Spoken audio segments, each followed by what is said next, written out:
Do you know what's new for nurses? What about dementia and caregiving? Are you looking to grow as a leader?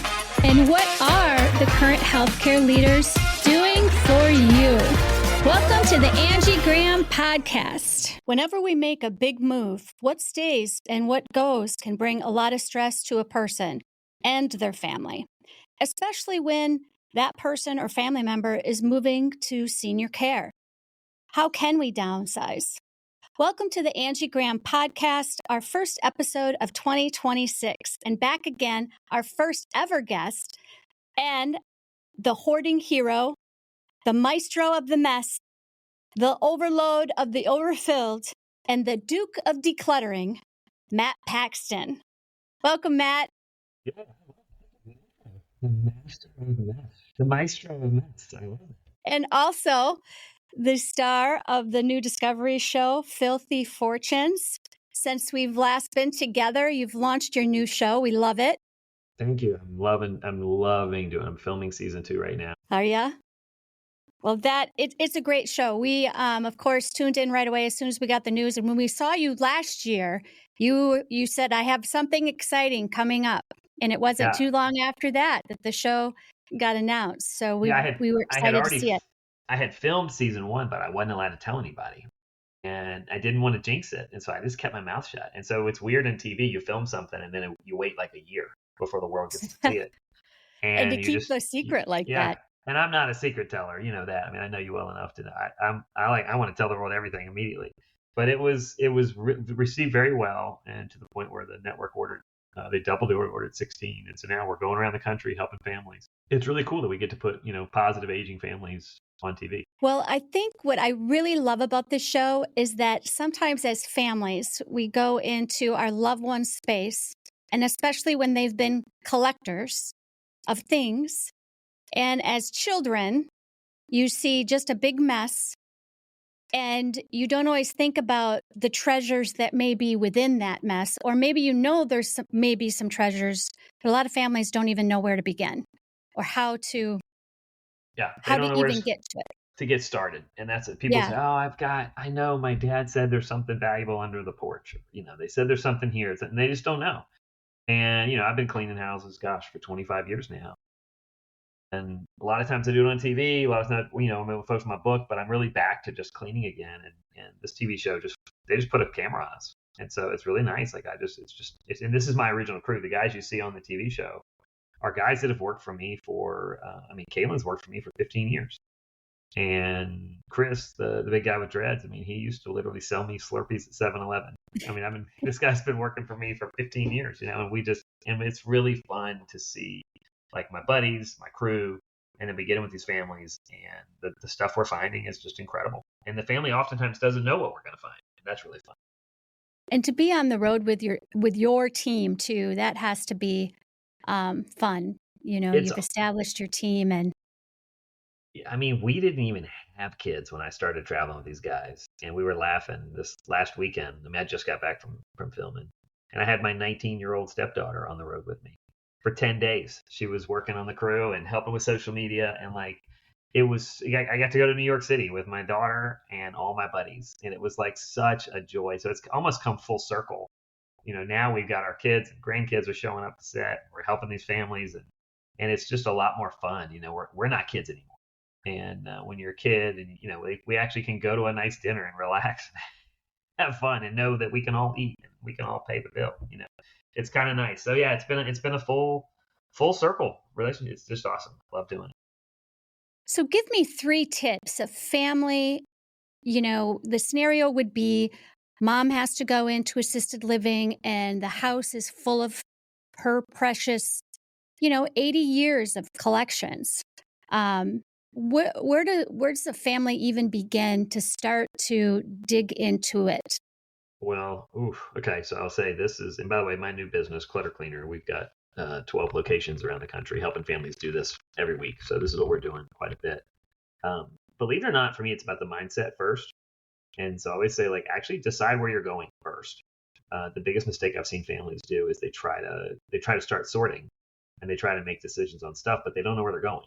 And it's kind of like packing for a vacation, but you don't know if you're going to the beach or you're going skiing. You've gotta know where you're going. And then I always have everybody create their legacy list. The legacy list, that's step number 2. And there's a reason to this. Step number 1, you know where you're going, you know what space you have. It also gives clarity to the family because we're all in the same, we always say we all have the same finish line. If we know where we're going, we know what race we're running. So number 1, pick where you're going. And you have a deadline, which really helps because you know when you're moving in. Number 2, create your legacy list. And legacy list is just a list of the top 5 items that matter most in your family. They might be, like your dad's ring, or they might be a pie plate your mom made, your mom had, or I have my great grandma's bowl, right? That's in my legacy list. I love it. It's our taco bowl now, right? It's taco meat for Taco Tuesdays. But for me growing up, my grandma would make dough in it. And then my great grandma did it for my mom. And so like you get these stories. And what that does is by creating the legacy list, you list them in 5 items. And that allows you to really prioritize what stories and which people matter most in your family. And the reason you're doing this in this order is by step 3, you're gonna really make the decisions on exactly what your must-haves. What do you take? What are you taking with you? Because you're taking your bed. Actually, maybe not. I actually argue in senior living, like when you downsize, it's the perfect time to get rid of your bed, get a new bed, and get a new TV. Because oftentimes it's going to cost as much for me to move that stuff as it would to buy a new one. And like a lot of times, grandma's got a mattress from like 1965. And it's like, hey, maybe this is why you can't walk. Like let's do this. Let's try a new bed. And honestly, and then TV as well. It's like, hey, this massive box TV that you've had, that literally, switches with the knob, like maybe it's time to upgrade if you're still going to watch it. So we try to do that, but like it's really deciding the must have, like that couch that you want to keep. And like we had a lady the other day that she insisted on taking her piano, and we're like, great, that's fine, but you have X amount of space. And so really picking your must haves, and then what that leaves you with is it leaves you where you're going, and it leaves you with why you're keeping what you're keeping. And now it keeps you, okay, my must haves. Now everything else is a maybe. Okay. So in those first 3 steps, you now know where you're going, what you got to have, and the really most important people. And now you're left with, okay, what am I, the other 95% of the house, do I really need it? Do I really want it? Do my kids want it? What am I going to do? Do I sell it? Do I donate it? And that's when the business really gets hard. That's when it's, okay, what am I actually going to do with the other 95% that I don't have? How does a family navigate where would they start if they think some things may be of value, but they're not really sure? Who would they possibly search out to just get a feel for, is it just a clean out, or are there things of value there that need to be sold? Yeah. Like you do in your in your new TV show. We do it on a TV show. We do it in our Clutter Cleaner with our families all the time. And by the way, any family that hires us, or any family that you see me doing what I do on TV, you could do this yourself, right? Okay. You can absolutely do it yourself. The quickest place to do it is to actually go on Google Lens. You go on your Google and you hit the lens thing, and you take a picture of the item and you see how much it's worth. Best example I've ever given is nobody wanted grandpa's grandfather clock. Nobody wanted the grandfather. This is a family we did a couple years ago. Nobody wanted the grandfather clock. So we put it on auction. We put it for sale at auction because it was very clear. Nobody wanted it. Well, immediately, as soon as we put it up for auction, this thing, 1,000, 2,000, 3,000, 4,000, the auction started going really high. And now all of a sudden everybody wants the clock because they know it's worth money. So did they really want grandfather's clock, or they just wanted the money? So I think a lot of families want to look to see what things are worth before they decide what they're doing with it, and that's fine. You can look on Google Lens. You can look on EBTH, is a great website. Everything But the House, EBTH.com. There's a great resource called WorthPoint, WROTHPOINT, WorthPoint. It's a great access where you can actually see what things are sold for. If you go on eBay, let me stress this, if you go on eBay, don't look for what it's listed for, look for what it's sold for. You're going to see all the different. What we've found is I'm literally telling you how to do what we do. I give it away all the time, because what happens is when you have thousands of items and you only have a long holiday weekend, it takes too much time to go through it. And so we usually sell a lot of stuff at auction. We take things online at auction. I don't do local regionalized auctions, because then really people are just buying the same stuff they already have.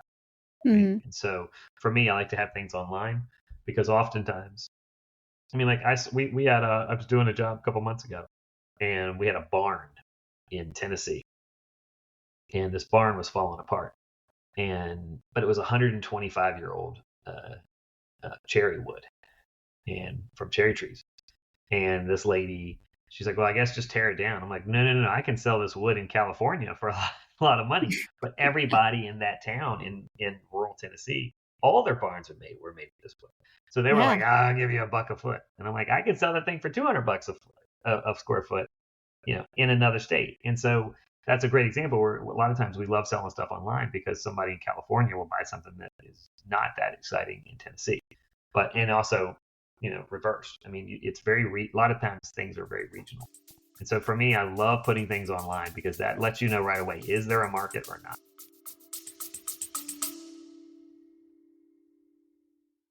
We're Talking About It is brought to you by Our House Senior Living. Visit us at ourhouseseniorliving.com. So does Clutter Cleaners, do they have a specific website that they use that's part of your business model? We use if you go to cluttercleaner.com, it's cluttercleaner.com is the service. What we do is we're actually the ones that sort through everything, help you clean it all out. We're really a home concierge clean out. So we'll help you move grandma into senior living, and then we'll clean the whole house up.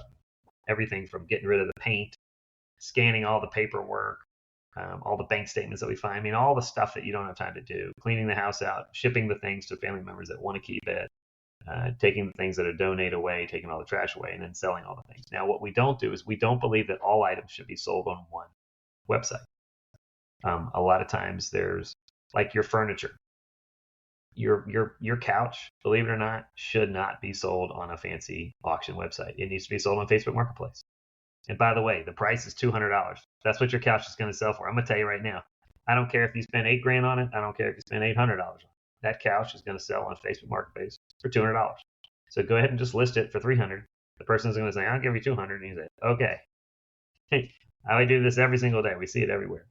The bigger items that that would be too expensive to ship, they're going to sell locally on Facebook Marketplace. Now, You get into the smaller items, we use EBTH, everything but the house, EBTH.com. We use BidRush, BidRush, BidRush.com. Sometimes I'll use, there's a bunch of different apps.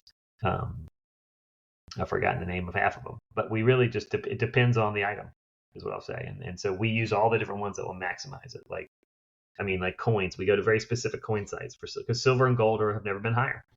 Yeah. And I mean, silver and gold, you'll see that a lot on season 2 of Filthy Fortunes. I mean, a lot of houses we just didn't find much, but then we found I actually found a jar of gold coins in the basement, and it ended up being worth $250,000. Oh. And the family had no clue how they were even going to pay us. Like, we thought we were going to get paid when the house sold. And the lady was like, well, gosh, what do I do here? And I was like, well, and it was a big jar, ball jar full of gold coins. And I said, well, if you give me 10 of those, we're even. She's like, really? And I was like, well, I'm kidding. I can't take the gold. I said, you'd be foolish to. I said, it's only going to go up more.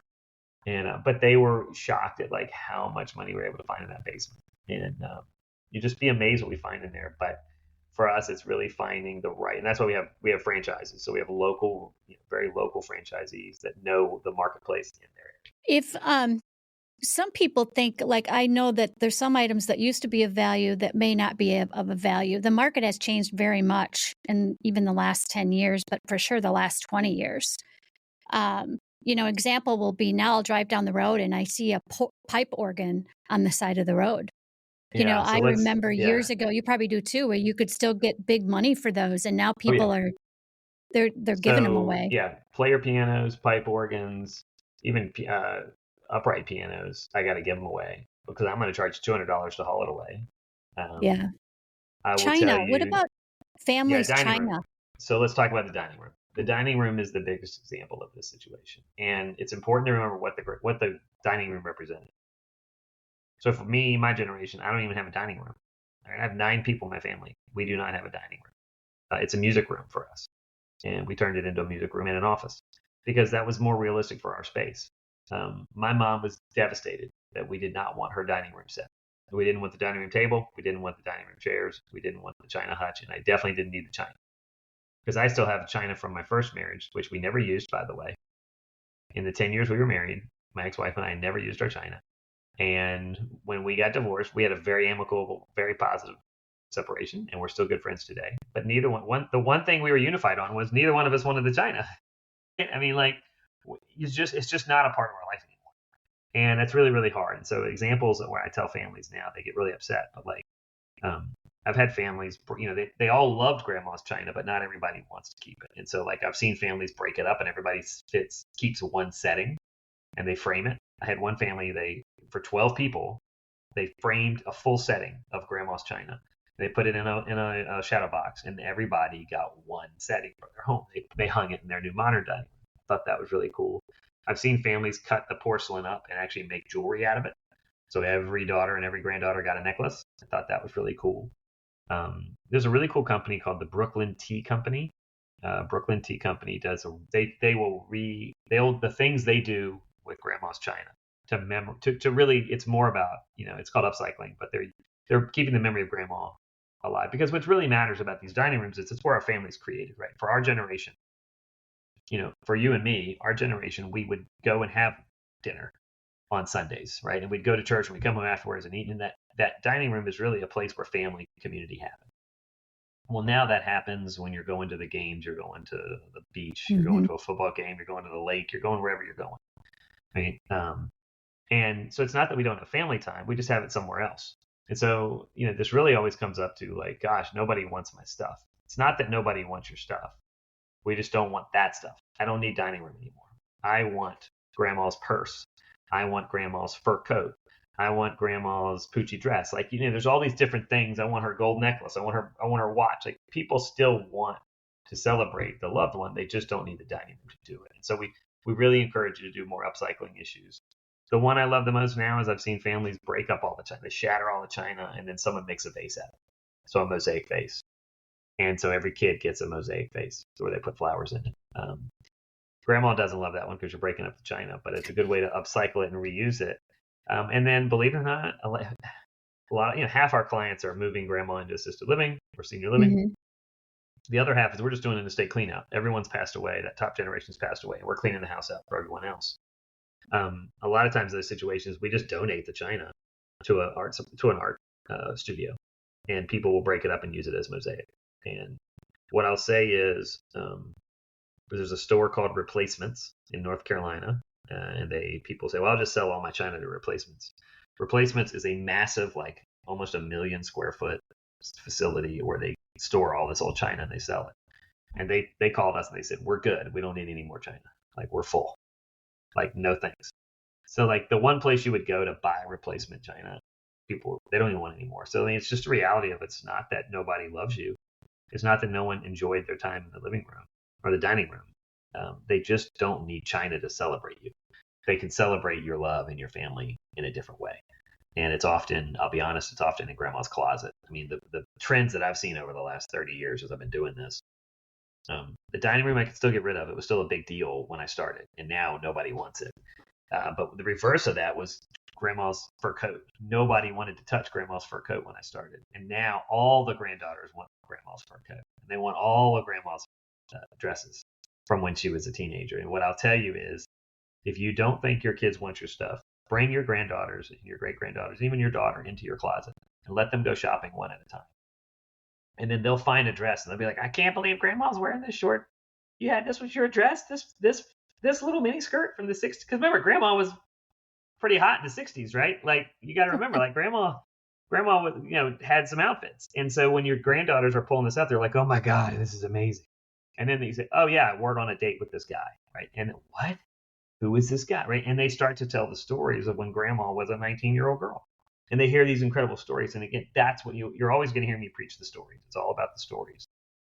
And when you go through grandma's closet, it used to be a nightmare to sell those clothes. I'd have to just take them all to a consignment shop. Now the grandkids pretty much tear through it and they take most of it because they want the stories of when grandma wore the dresses, when she wore the fur coat. And then they're proud to wear it and they love it. What is your favorite story from the new show, Filthy Fortunes? Oh gosh. I'll tell you, from season 1, my favorite story was this guy, Michael Evans. He was an artist from LA. And he was a hardcore hoarder, but an incredible artist. And he convinced us that he had a piece of Noah's Ark. And they didn't show this part on the show, but like I was like, "What do you mean no?" He's like, "This is petrified wood from Noah's Ark." And I'm like, "How do you know that?" And he's like, "Well, I know it is." And I said, "Well, there's a flaw in your story, buddy." I go, "If this was from Noah's Ark, you'd have two pieces." And then he out of nowhere, he grabs another piece of the wood and he goes, "Yeah, I got two pieces. I got two pieces of Noah's Ark." And we all just died. I mean, we lost it. We died laughing. And we found these alligator shoes that were really tacky from the 70s. And I said, "Are these from the alligators on Noah's Ark?" And he's like, "It is." And he was just like, people forget, like, I mean, everybody's got awesome stories. And that's not like an amazing, like, amount of money or anything. We did have some incredible items that were really valuable, but like for me, it's just the like ridiculous, amazing stories that people tell. I think the coolest item we found was we found a wine cellar that nobody knew about, and Grandma had been dead for 20 years. Grandma had clearly blocked off this wine cellar with a bookshelf in the garage, so no one that inherited the house knew there was even a wine cellar. And we cleaned up this entire house. It had been built for 30 some years since the 85. So it'd been almost 28 years when we cleaned it. And we knocked over the last bookshelf in the garage, like the last piece of furniture. We knocked over, and there's a door sitting there. And we open it up, and it's about 200 bottles from the 1970s and early 80s from Napa Valley. And that wine collection is valued well over $300,000 to $400,000 right I remember this now. episode. It was amazing. I mean, from a financial standpoint, but like Grandma knew her stuff, man. Like Grandma bought good wine in the 70s and buried it, not knowing that we would find it. Or maybe she did. We don't know. But our granddaughter was just blown away. She couldn't believe it. And it was really fun to just find that, at that, we were so excited for her. We're like, this is going to change her life, and she couldn't believe it. It was really, really cool.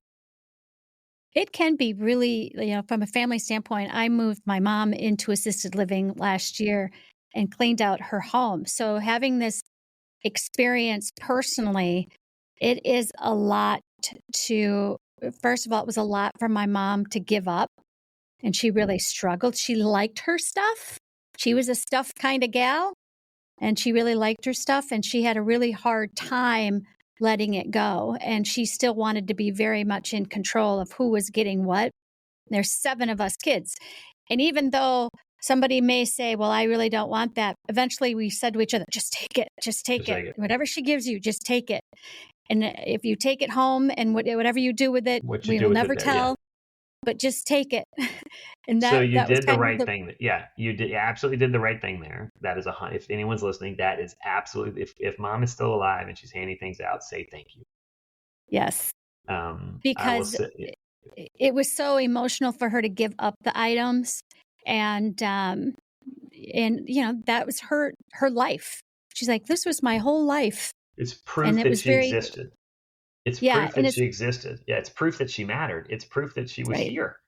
And she wants that memory to live on. I mean, I did a study 2 years ago with 100 of my clients, and we found out the number one thing, they were afraid of losing control, and then like not driving anymore, and they were afraid of losing their friends. They were afraid of not making friends, which really surprised me.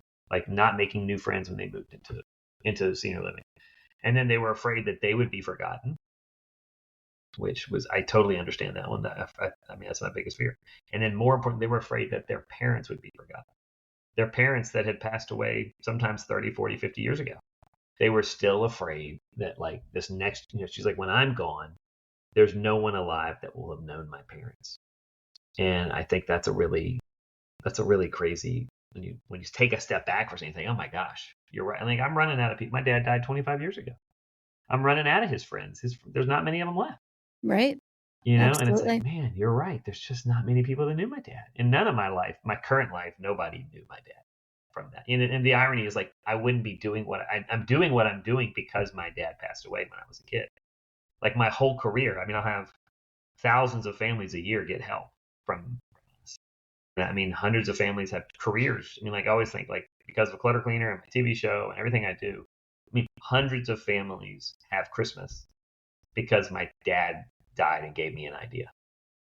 But yet none of those people ever met my dad or will meet my dad. And I think that's really, it's an interesting concept, but I get how people would be sad about that. And so I think when you're cleaning your house and you're going through it, you got to remember, like, this is a real life person that still has very valid and real thoughts and concerns. And you Yeah. have to stop and give them time.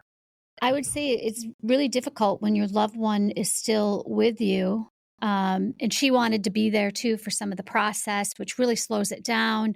But we had to respect her, of what her wishes were. And it took a while to get through it. And at times we would get frustrated and be like, well, let's wrap it up for today because we knew she couldn't take much more. And it's a whole different thing than when your loved one's already gone and you're just able to go in and make the decisions. It's so much easier when it's the second generation that's doing the cleaning cleanup. When mom is still there, you have to put really tight constraints around it. One thing that's good about Clutter Cleaner and my business is that we're expensive.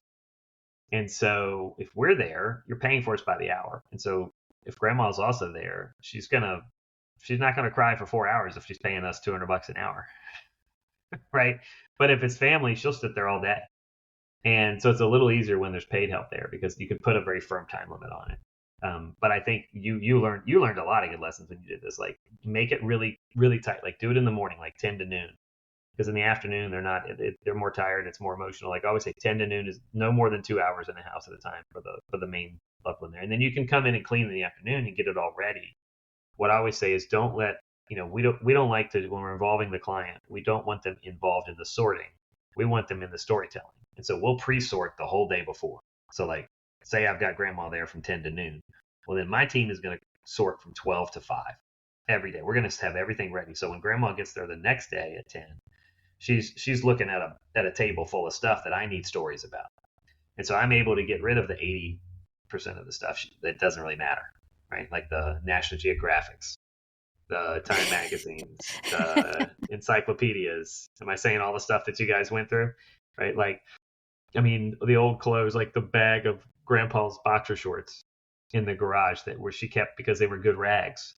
Like we don't need grandma using her mental energy going through this because then she'll tell us a 10-minute story about grandpa's used boxers that no one cares about because we really need her talking about grandpa's fishing rod where he it was the car magazines for us, all of the car magazines, and it's trying to explain to her you can get but they're just full of beautiful photos of old cars, but you can see all the old cars you want online now. So people like aren't looking at great example. She's not wrong, by the way. I mean, she's right. But is it really a better use of our time to discuss that? No. And so you never want to bring that story to her. You never want to have to make her make that decision because this is really about decisions, right? And so you want to have a table of like, here's a china setting. Here's some of her jewelry. Here's one of her dresses. Here's a picture of someone, like have 5 or 6 items ready. So when she gets there, she's able to go through those stories pretty quickly.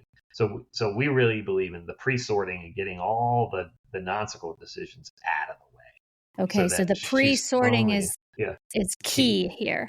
Pre-sort. Because you and want don't have your loved one involved with every item. You'll be there for a year. I can tell you right now, pretty much everything in the dining room she doesn't need to see that. I mean, let her see it one last time, but she doesn't need to be involved in the sorting on that. All the magazines, anything print that you can find on Google for free. All the pictures. You don't need her going through all the pictures. You're going to pre-sort the pictures. And I should give you, I think I did this last time I was here, but I'll go ahead and tell you the pictures.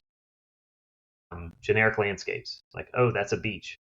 Well, what beach is it? I don't know. Or for you guys in Wisconsin, oh, well, another lake. Wow, what lake is this? I don't know. There's 1,000 lakes, Or even if it's like, oh, this is a Packers game. Well, which Packers game? I don't know. It's one of either the 70s or 80s. Do we really need that many pictures of Packers game? Right? Like the point is sort down so you get rid of the generic landscapes, you get rid of the negatives, and you get rid of the doubles. So we all had duplicate prints, right? So you get rid of the doubles, you get rid of the negatives, you get rid of the generic landscapes, and then you get rid of the pictures of people you don't like or you don't know who they are. And if you get rid of all those, you've now got it down to a much more manageable position. So now mom can come in and look at 100 pictures versus 10,000, right? Because if it's 10,000 pictures, mom's never going to go through them. That's too many memories. It's memory overload.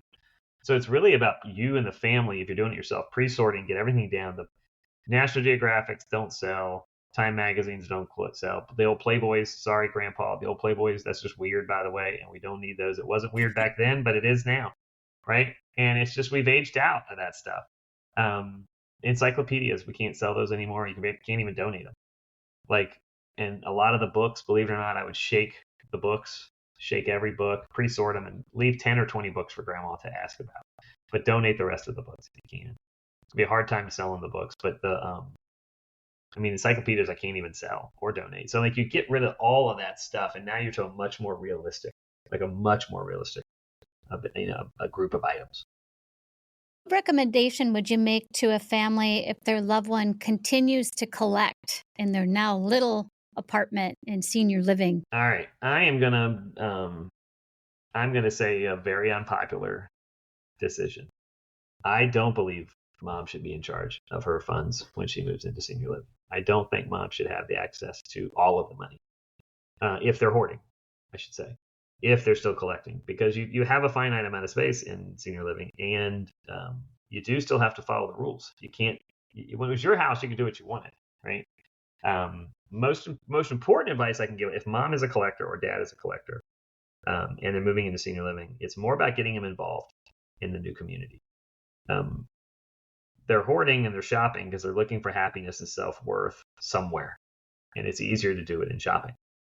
They need to find their happiness and self-worth in volunteering, and there's plenty of options at the community for them to do. It's one reason you choose the community you're going to, because there's so much activities. And so I really cannot stress enough how important it is to get them involved before they get settled. Because I think that's great advice. Yeah. My mom, I can't even get my mom to come visit. She's so busy. She's coming as much as she can, don't get me wrong, but she's super, super busy. I called the other day. I'm like, what are you doing? She's like, oh, we're actually at the beach. She was with a bunch of girls from their senior living community. And one of them had a house, and they got a driver to take them down there. And they were all they've been hanging out for like a week. And she was so busy, she didn't even call to tell me she was going, and I was like, this is awesome. What a great problem, right? Like, I can't stress to you how important it is to get them involved, and specifically at a volunteering side. Then you need to put constraints on their ability to consume, and so how do you do that? Well, there's lots of different debit cards, ability to like only shop so much. I have a client that we literally got her a new card, TrueLink Financial. We got her a TrueLink Financial card where the kids are able to block out websites. So we were able to block out Amazon. Her card doesn't work on Amazon, and she only has one card, and so she can't shop on Amazon. It's a great idea too. It is awesome. I cannot tell you, for her. And she's like, every time, well, my card's not working. Oh, I'll look into that.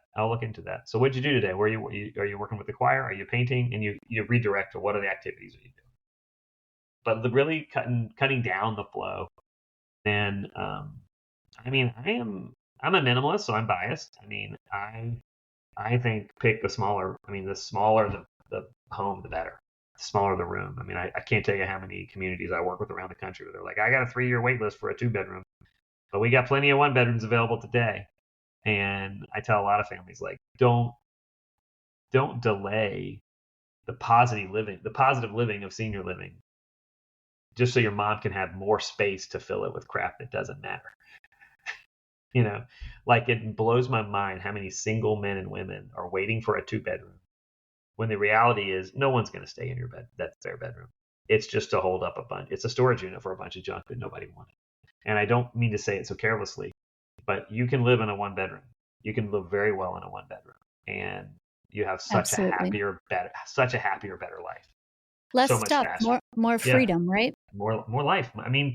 Dude, stuff is decisions. I did a class. I do a lot of classes on this. I can't tell you the freedom of life you're going to have when the stuff doesn't hold you back. I converted to minimalism, I guess 6-7 years ago, and I love it. I could disappear in a day if I had to. I was telling someone yesterday, I've been living in a hotel for the last 6 months and traveling around the country working. And I have one big suitcase, and I kind of feel like I have too much stuff, And like the reality is I don't need any of the stuff that's in my house. I haven't seen it in 6 months other than my kids and my wife. And that's all I really need, Like, I'm down to 2 pair of pants. I'm down to 5 shirts and a couple pair of shoes. And like, I'm good. Like, I'm fine. I'm living a really good life right now. Yeah. The stuff owns you, right? The more stuff you have, the more you just, And so many people think their life is over when they move to senior living. And this is so cheesy, but I'll argue your life's just starting. That next phase of your life is really just starting. And I've seen so many families that were so scared. Like, we moved them in on a Tuesday, and they're like thinking their life is over. And then we come back 2 weeks later to pick up some stuff because they brought too much stuff. And they're like, woo, this place is awesome. I went dancing last night and I met this friend and I got a friend here. And I saw a girl that I went to high school with. And like, it's really, and I'm not saying they're like partying. I mean, they're finding out, man, it's not so bad. And then they get really involved. And they're like, this place is awesome. Like, it's my home. And it's really cool to see people settle in. And so the part we're not saying here is, believe it or not, for me, if you're moving mom into senior living, and you can't afford to, I think the best thing you can do is move them in first and let them live there for a month and see what they need and don't need, and then clean out the house.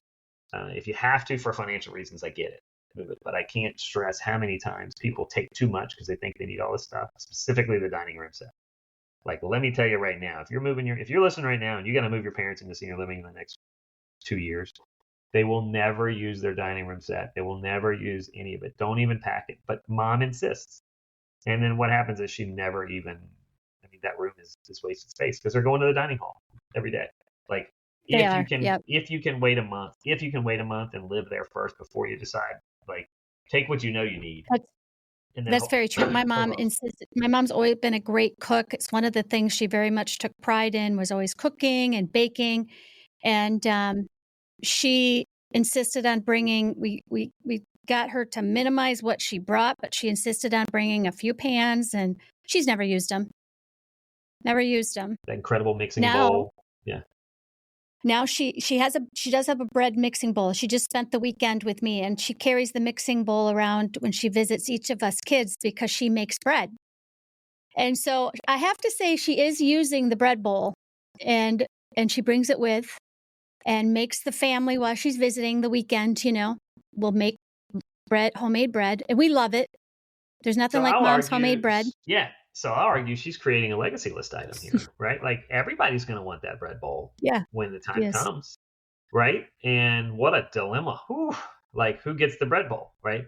But like, that's a great example. You're not getting rid of stuff that you actually use. Like, your mom put her foot down. I'm keeping this, and she uses it, and that's awesome. And she's showing you guys that she was right. So here's a great example, like, for families that are listening. Make sure, it's almost like having a teenage daughter. Like, make sure you're acknowledging with mom, like, hey, I really respect that you still make bread every week. Like, you're creating a memory for many generations. And when she's gone, someone's going to pick that up, and somebody's going to keep making bread, right, in that family. And so, like, focus on these legacies, but acknowledge to your mom or your loved one right now, like, hey, we really appreciate that you're doing that. Like, we really appreciate that you're, go ahead. It's definitely true. I'm trying to pick up the pie legacy from her, because she was always just a magnificent at making pies and homemade crusts and all of that. And it's a heavy torch to carry, because she's 87, and when we get together for Thanksgiving, she sits and she critiques my pie, like, oh yeah, the crust could be a little this or that, and she's like, but it's right there. You're right there. You're on the right track, she'll say. And think of the expert advice and education that you're getting right now, Right. Yeah. And I always tell my husband, I'm like, oh, I'm nervous about bringing the pie. He's like, oh, everybody's going to eat it regardless. I'm like, no, mom's going to eat it. That's what I'm nervous about, is, she is the matriarch. And that was a very important part of her legacy, was those pies. So you're kind of making my point right now. Like, here's the deal. The making of the pie, the learning to make the pie, all of that is what life is about, right? And that's what we'll remember in the next 20, 30 years. And your kids will remember making pies with you, because you did it with your mom, right? It doesn't matter if you're good or not, Angie. It's the fact that you're passing it down, you're taking the time to do it. What we're not doing is spending 8 hours deciding who gets this pie and this box and this pen and this, that, and this. We're spending the time learning with your mom while she's still here. And that is what life's about. Right. So I really, over the last 5 years, as I've spent, really hammered back down into cleaning again. Like, I just can't stress how important it is to just focus on creating those memories while everybody's still here and still actually able to. That brings me to the legacy. We met you in Vegas a couple years ago, and took your idea of legacy items, or legacy experiences, I think is a better way to put it too. Those few items that may be tied to that legacy experience, And we brought the legacy experience back to our residents here in assisted living and in memory care. And because of this idea, because of meeting you, we've had residents in hot air balloons, residents that have been in an airplane for the first time, residents that have done just many different the ideas that they come up with is pretty amazing. What do they want to be remembered for? Many of them, it's not about the item, it's about they want to be with their families, or they want to talk about their past experiences or those memories with families.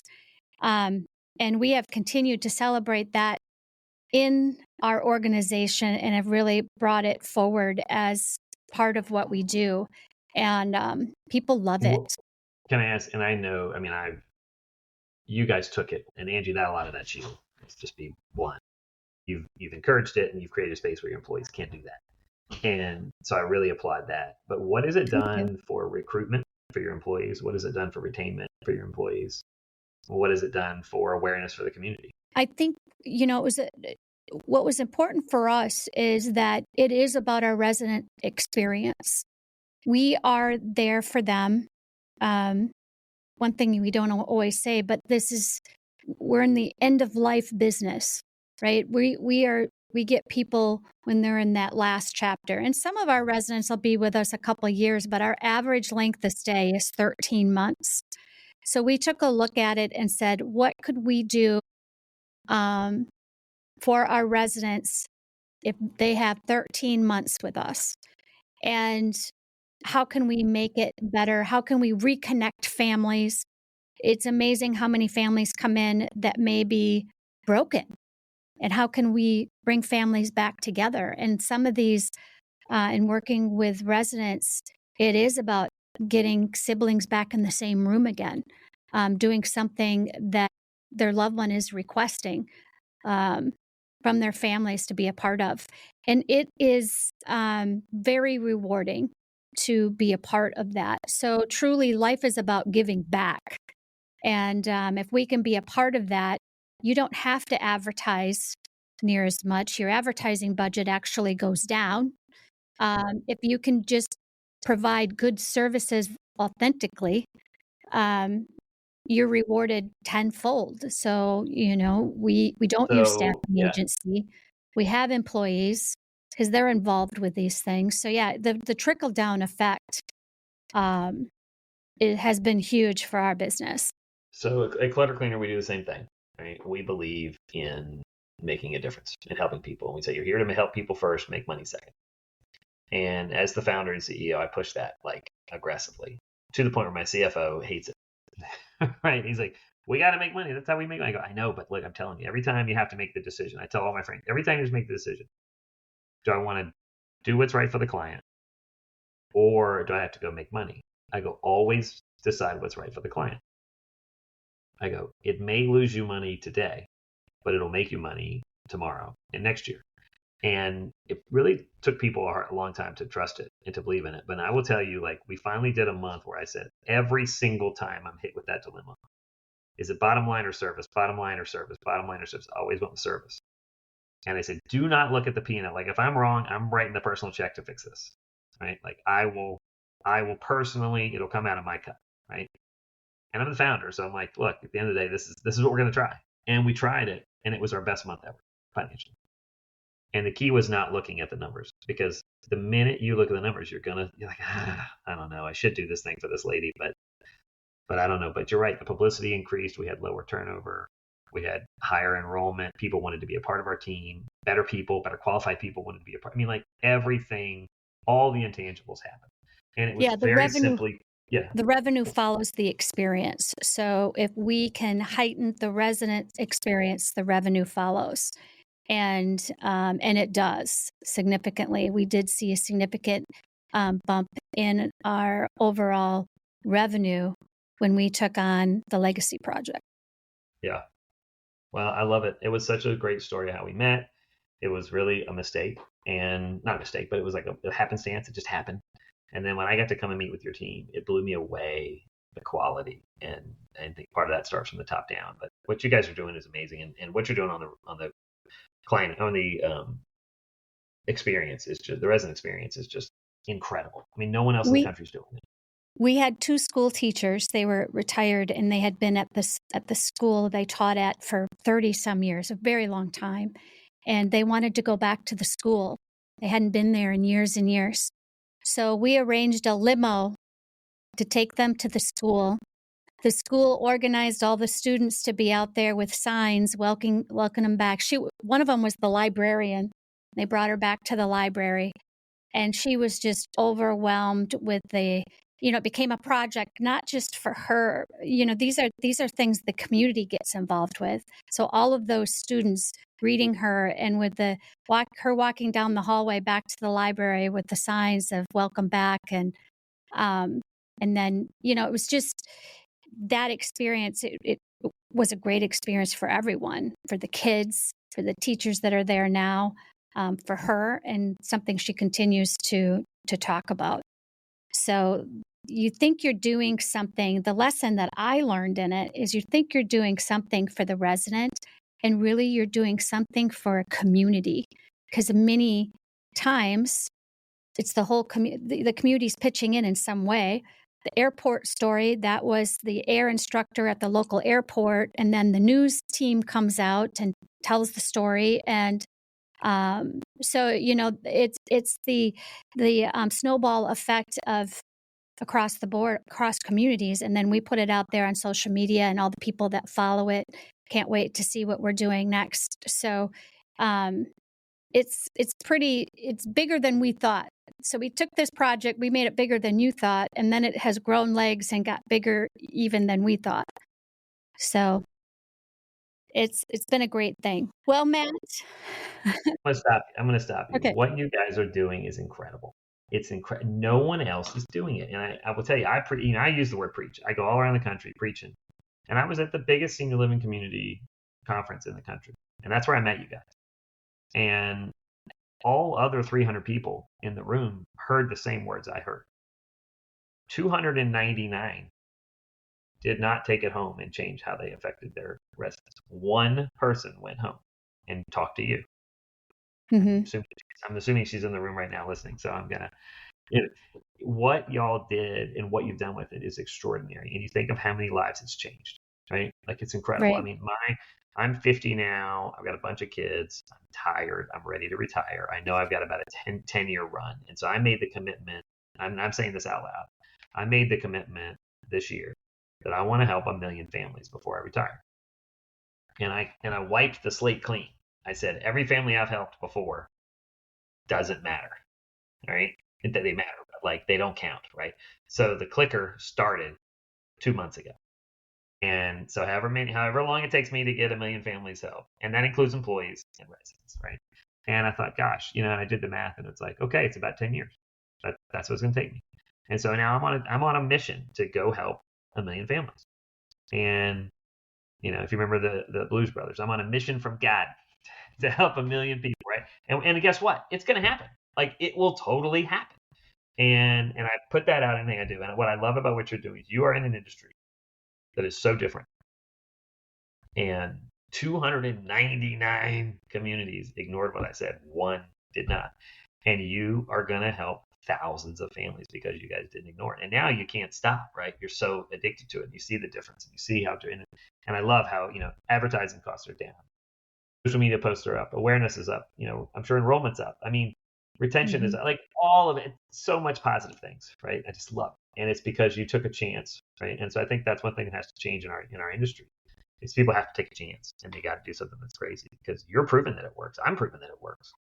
And also, if no one else does it, it makes us really special. And I don't have any competitors because no one else is willing to take a chance. And I'm bragging on you guys. I love what you're doing. What you're doing is incredible. Well, thank you for inspiring us to take it to the next level. You are a part of the idea as well. And my team has done a lot of work. So kudos to them that are on the front lines doing that. Well, Matt, are you going to be on the show next year as well? My yearly guest? Yeah, let's do it. Let's bring it back every year. I've got when this airs, we'll be right in the middle of season 2 of Filthy Fortunes. You guys will be watching some pretty amazing. We can't wait. We can't wait to see it. Well, thank you for everything you've done and everything you can continue to do with others. Where can people find more information about Matt Paxton? Nowadays, go to cluttercleaner.com. My business, Clutter Cleaner. Go to cluttercleaner.com. You'll learn all about our business and what I'm doing in the world. You can also go to I am Matt Paxton. I am Matt Paxton, either .com or any social media. It's I am Matt Paxton. And you'll see everything we're doing. Follow us on Instagram. Follow me on, honestly, Instagram's probably the best way to get me, or LinkedIn. But all of them are I am Matt Paxton. You'll see where we are around the country. And honestly, we are just helping families start. And if you like what we do and you're interested in buying a franchise, we're actually selling locations all around the country right now. But just if you just want a positive message, just go to I am Matt Paxton and see what we're doing, and go out there. All I can say to people is just listen to the elders. They have the most amazing stories out there. I think people like you and me are blessed to work in a senior living community, because I agree. The best stories of our lifetime are in the walls of these communities right now. You think of where they started to where they are now, and they saw everything from first space travel to, as somebody in one of your communities said, she actually saw the first hair curler. I mean, like, you name it, we've seen it. Invention, the hair curler.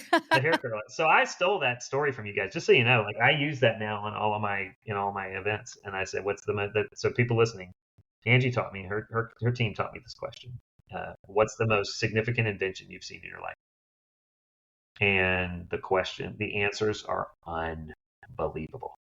And they will, you know what? If you're listening right now and you want to hear what we're doing, go ask someone in your family, what's the coolest invention you've seen in their lifetime? And you will fully understand what we're saying. Yep, that's true. Well, it was a pleasure having you on the show, as always, and thank you for all the work that you're doing as well. We're on the same team. I am on the same mission too, change 1 million lives. And I'm about the same place you are with retirement too. I'm like, I can't quite do it yet, but I'm in my 50s. I'm ready to slow it down, put on the brakes a little bit. My team's shaking their head. No. I agree. I know you well enough. You're not retiring. But yeah. we just keep it pedal to the metal, so to speak. So thank you for joining the Angie Graham podcast. And we all do it for the seniors out there. That's for sure. Thanks so much. Thank you.